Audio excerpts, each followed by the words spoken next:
Hey there, dear viewers. I hope you're all having a wonderful day.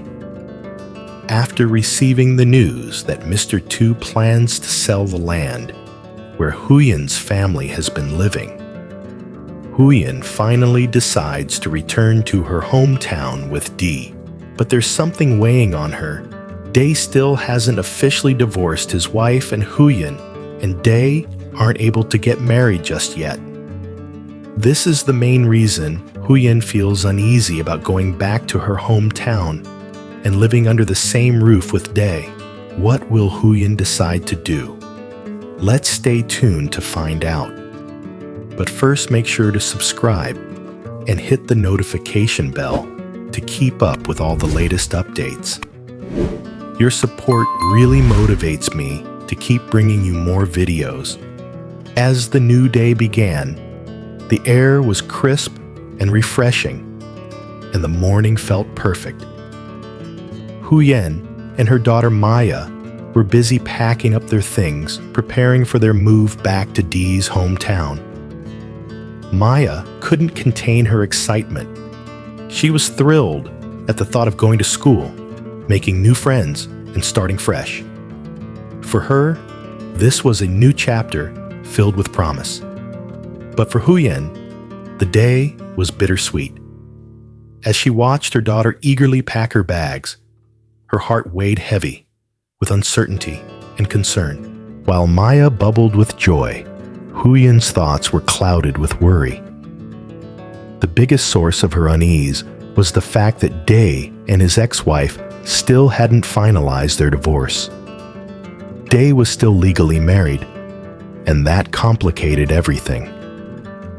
Huyen was terrified of what the neighbors would say when they saw her moving in with the people would talk, and she couldn't bear the thought of the gossip that would surround her. The judgment, the whispers behind her back, all of it felt like a constant shadow over her decision to start over with Dee.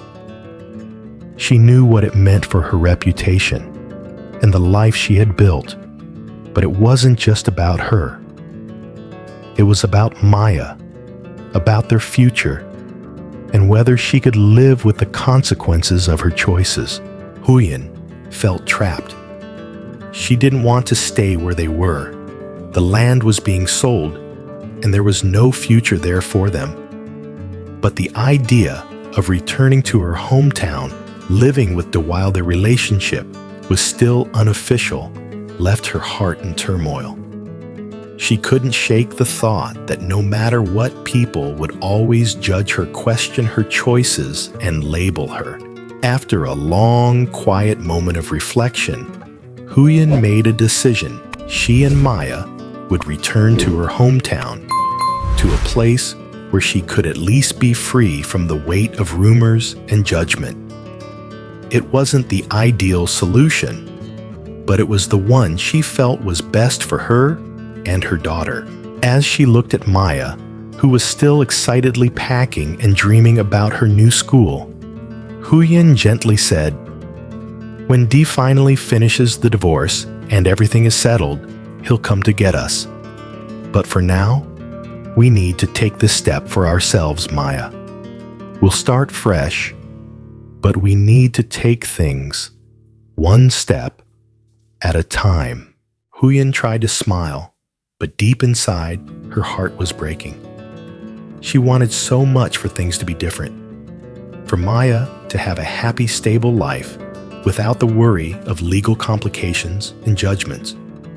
But right now, she knew she had to do what was best for her daughter. The road ahead was uncertain, but she was determined to move forward, even if it meant facing difficult choices. Though their lives were far from perfect, Huyen and her family had found a sense of peace in their humble home. Despite the struggles and constant challenges, there was happiness here. They had grown attached to the quiet, simple life they had built, and it felt like home. But now, they were faced with the difficult decision of leaving it all behind. There was something important they couldn't forget, though. Before they left, they needed to visit Adam to thank him for everything he had done for them. His kindness had been a lifeline, and they couldn't leave without expressing their gratitude. So with heavy hearts and minds full of thoughts about the future, Huyen and her family set off to Adam's house. Meanwhile, Adam was out in the fields tending to the buffalo. His mind wasn't focused on the work at hand, though.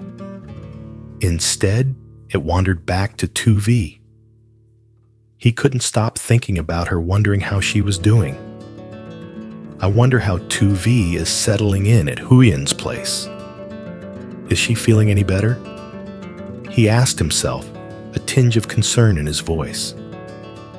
He remembered the time when Tu-Vi had shared that she was from the same hometown as him. That memory brought a small, wistful smile to his face. It felt like a connection between them, even though they hadn't spoken much. I guess my house isn't that far from hers. He thought the idea giving him a sense of comfort. He decided right then that he would pay a visit to Dee's house, soon hoping to see Tu-Vi again. It felt like the right thing to do. Perhaps he could check in on her, make sure she was adjusting well. There was something about her, something that pulled at his heartstrings, and he couldn't shake the feeling that he needed to do more for her. After some time, Huyen and Dee finally arrived at Adam's house. Adam greeted them with genuine warmth, clearly happy to see them after so many days apart. There was something comforting about the familiar faces, and it was a relief to sit down and talk to catch up on everything that had been happening in their lives. Huyen took a deep breath, her expression heavy with emotion as she spoke. Dee and I have made the decision to go back to our hometown in the north. It's not that we haven't been happy here. We've had a lot of peace, and we've managed to make do despite everything. But it's time for us to leave. Mr. Tu, the owner of the land we've been living on, has to sell it. His son is facing some serious business troubles, and there's no way around it. The land needs to be sold. Adam, listening intently, nodded somberly. I was actually planning to visit you both soon, and hearing this news is really tough. I've been thinking about returning to the north as well, but I'm still trying to figure things out here. Things aren't easy, and the timing, it's just hard. Adam's tone shifted as he brought up Tu-Vi. Huyen's heart tightened as she recalled the painful moment. Tu-Vi had quietly written a letter to Huyen and left without a word after finding out that a dangerous group had arrived at their home, causing chaos and destruction. Dee's face hardened as he spoke. Tu-Vi's ex-husband is hunting her down. He's involved with a human trafficking ring that operates across borders, and they want to force her into selling her into Cambodia. She had no choice but to go back to her parents' house to get away from all the danger. Adam's expression turned grim concern, flooding his eyes. That's terrifying. I've wanted to report these people to the police for a while now, but this area is close to the border, and the people involved are dangerous. They have connections, and if I went to the police, I'd likely vanish without a trace. The truth is, if you want to be safe, leaving here is the best option. You've already made enemies with them, and staying is a huge risk. It's just too dangerous. There was a long pause as the weight of Adam's words settled over the room. After a while, Huyen and Dee stood up silently, acknowledging that it was time to leave. They needed to gather the last of their things and head to the train station. Their departure was bittersweet. This place had been a refuge, a brief moment of peace in their chaotic lives. But as the reality of their situation set in, they knew they had no choice but to move on. As they walked down the familiar path back to their home, they took a moment to savor the quiet beauty around them, the peaceful landscape, the sound of the wind in the trees, the serenity that had marked their time here. It was a peaceful life, but the world around them was too dangerous now. They would miss it, but the decision was made.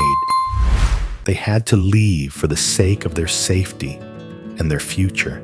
As they prepared to board the train, Huyen's thoughts were a jumble of emotions. She was scared, but she was also relieved.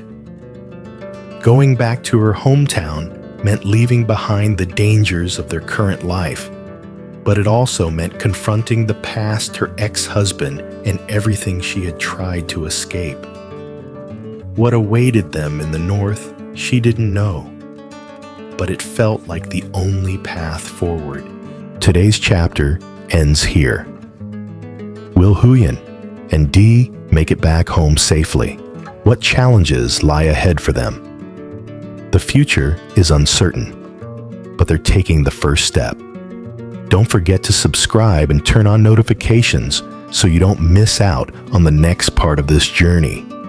Your support means everything and helps me keep bringing you the story.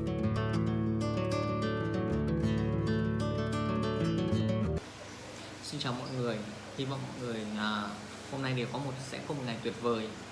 Hôm nay mình sẽ gửi đến cho các bạn những cập nhật mới nhất xung quanh cuộc đời của Tiểu Huyền. Huyền và Đệ đã cùng nhau quyết định trở về quê hương sinh sống. Sau khi nhận được tin ông Tư chuẩn bị bán căn nhà để trang trải nợ nần cho người con trai. Tuy nhiên thì Huyền sau khi muốn trở về, sau khi quyết định trở về cùng với Đệ thì trong đầu luôn có một suy nghĩ rằng anh Đệ người chưa hoàn